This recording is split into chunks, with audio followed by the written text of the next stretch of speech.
السلام علیکم ورحمۃ اللہ وبرکاتہ۔ دوستوں، ابلیس یعنی شیطان کی انسان سے حقیقی اور ازلی دشمنی کے متعلق تو آپ سب جانتے ہیں، اور کیوں نہ جانیں جبکہ قرآن عظیم نے بھی جا بجا اسے انسان کا کھلا اور بدترین دشمن قرار دیا ہے۔ لیکن کیا آپ جانتے ہیں کہ یہ ملعون اپنی انسان دشمنی کو منطقی انجام تک پہنچانے کے لیے کن کن حربوں اور ہتھ کنڈوں کا سہارا لیتا ہے؟ تو آج کی اس خاص ویڈیو میں ہم آپ کو بتائیں گے کہ یہ مردود کن راستوں سے ابن آدم پر حملہ آور ہو کر اسے ہر قسم کا نقصان پہنچانے کی کوشش کرتا ہے۔ تو آئیے بڑھتے ہیں اپنی ویڈیو کی طرف، لیکن اس سے پہلے اگر آپ نے ابھی تک ہمارا چینل سبسکرائب نہیں کیا تو ابھی سبسکرائب کریں تاکہ اس طرح کی مزید دلچسپ اور معلوماتی ویڈیو سے لطف اندوز ہو سکے۔ تو دوستوں، سب سے پہلے شیطان انسان کو کفر کی دعوت دیتا ہے اور اس کے ذہن میں طرح طرح کے شبہات اور وساوس ڈال کر اسے بہکانے کی کوشش کرتا ہے۔ کبھی اللہ تعالیٰ کی ذات کے متعلق، کبھی تقدیر اور کبھی کائنات کی تخلیق کو لے کر بہت سے لاجک انسان کو سمجھاتا ہے، تاکہ ان مسائل کی پیچیدگیوں میں گم ہو کر انسان اللہ تعالیٰ کی ذات ہی کا انکار کر بیٹھے۔ جبکہ ہمارے پیارے آقا صلی اللہ علیہ وسلم نے تو اس قسم کے مسائل جن کو سمجھنے کے لیے انسانی عقل ناکافی ہے کے متعلق زیادہ غور و خوض کرنے سے بھی منع فرمایا ہے۔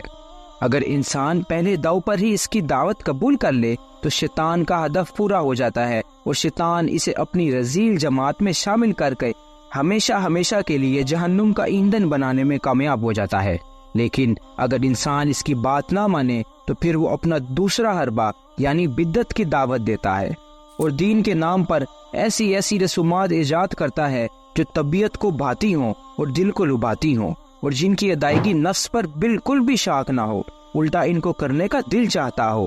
اس کی مثال آج بھی معاشرے میں رائج نام نہاد دینی محافل اور مجالس میں بکثرت دیکھنے کو ملتی ہے۔ اگر انسان سنت نبوی اور کتاب و سنت پر کاربند رہتے ہوئے ان بدعات سے بھی بچ جاتا ہے تو شیطان اسے کبیرہ گناہوں کی دعوت دیتا ہے، اور اس کے لیے کبیرہ گناہ کو اتنا مزین اور خوبصورت بنا کر پیش کرتا ہے کہ اسے کیے بغیر پھر کوئی چارہ ہی نہیں رہتا، اور انسان ان کا عادی بن جاتا ہے، جیسا کہ موسیقی سننے کا شوق انہی مہلک گناہوں میں سے ایک ہے۔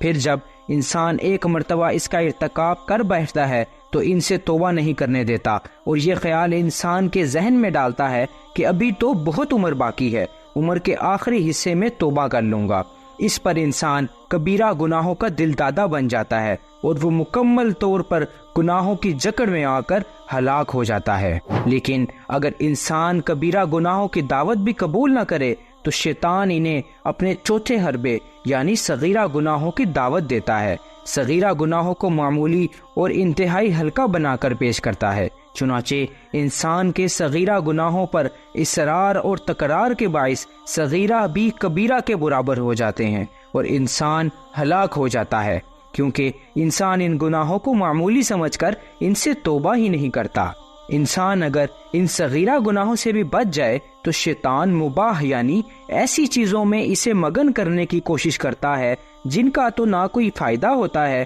اور نہ ہی کوئی نقصان، نہ تو وہ ثواب کے کام ہوتے ہیں اور نہ ہی گناہ کے، جیسے کہ ویڈیو گیمز کھیلنا اور فیس بک وغیرہ۔ ایسے کاموں میں انسان کو مگن کر کے وہ اسے دیگر نیکیوں سے دور رکھنے کی کوشش کرتا ہے، تاکہ ان میں مصروفیت کے باعث اسے کوئی نیکی اور خیر کا کام کرنے کا موقع ہی نہ ملے۔ چنانچہ اسے مباح چیزوں میں اتنا مشغول کر دیتا ہے کہ آخرت اور نیکیوں کے لیے جد و جہد کا وقت ہی نہیں ملتا۔ اگر انسان شیطان کے اس داؤ سے بھی بچ نکلے تو شیطان انسان سے افضل کام چھڑا کر غیر افضل کام کرواتا ہے، فرض سے غافل کر کے نفلی عبادت کو زیادہ مزین کر کے پیش کرتا ہے۔ جیسے عید قربان کے موقع پر اکثر ہی آپ سنتے ہوں گے کہ یہ قربانی کی بجائے کسی کی ضرورت پوری کرنا زیادہ بہتر ہے۔ وہ ایسا اس لیے کرتا ہے تاکہ انسان کے اخروی اجر و ثواب میں کمی واقع ہو۔ اگر انسان اس مکاری سے بھی بچنے میں کامیاب ہو جائے